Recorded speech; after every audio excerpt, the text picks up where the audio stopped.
Hello, readers of Every Word, and welcome to Every Word 365. I'm your host, Christina Munoz-Madsen, and today we're reading Deuteronomy 17 through 20. But never put a person to death on the testimony of only one witness. There must always be 2 or 3 witnesses. The witnesses must throw the first stones, and then all the people may join in. In this way, you will purge the evil from among you. That's Deuteronomy 17, 6 through 7. Have you ever been called to be a witness in a legal matter? It is nerve-wracking enough, but then to have to be the one that throws the first stone. Can you imagine?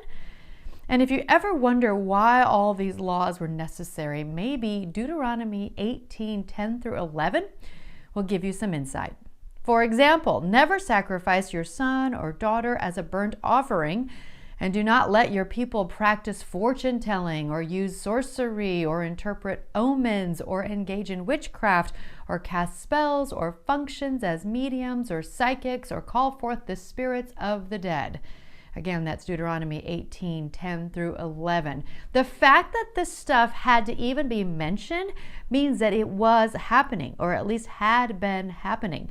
Again, yikes. Now, I will say, personally, I did allow my kids to read things that had witchcraft or fortune-telling in them, but we used it as an opportunity to teach about that's not right, that's not correct. And we always said, if what you read or see or do changes who you are and how you are, you won't be allowed to read those or see those or do those things. That is what we decided to do as parenting. It has worked so far. Hopefully my kids turn out okay, so I can say that that actually worked in the past tense. So how much do you know about prophets? What actually is a prophet? And I'm going to include a link to Got Questions about Old Testament prophets. But here's the question. Are there still prophets today? Let's share some thoughts on that. And I'm going to share thoughts from gotquestions.org.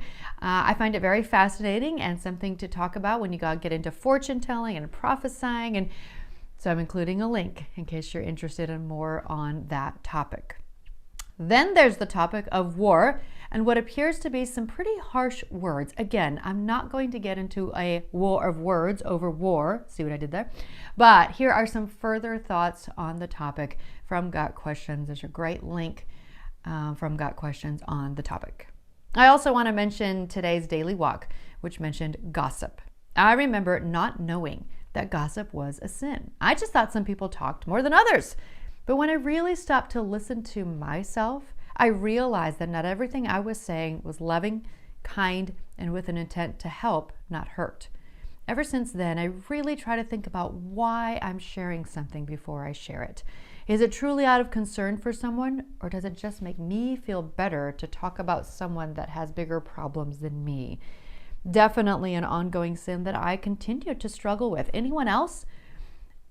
If you're going to pray for someone, it's one of those things where we share it to pray for them, but then you really have to pray for them and not just enjoy the knowledge of it. And let me tell you, this is really hard as a journalist because we know things before a lot of people, and we're supposed to ethically never enjoy that and never get satisfaction out of that. Instead, be all about the journalistic ethics of getting the information to the public. Tomorrow's reading is Deuteronomy 21 through 26. You're doing great. Happy reading. This episode is made possible in part by Arkansas Filter. Arkansas Filter has been serving the state of Arkansas for over 40 years. They sell and service a full suite of commercial, industrial, and residential filters.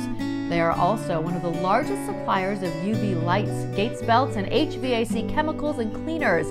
They partner with HVAC and engineering firms to provide a variety of services and pride themselves on customer service both during and after the sale. If you need anything related to anything that Arkansas Filter has and does, please reach out to them. We've included a link. It's at arkansasfilter.net, but of course we've included a link in the podcast description.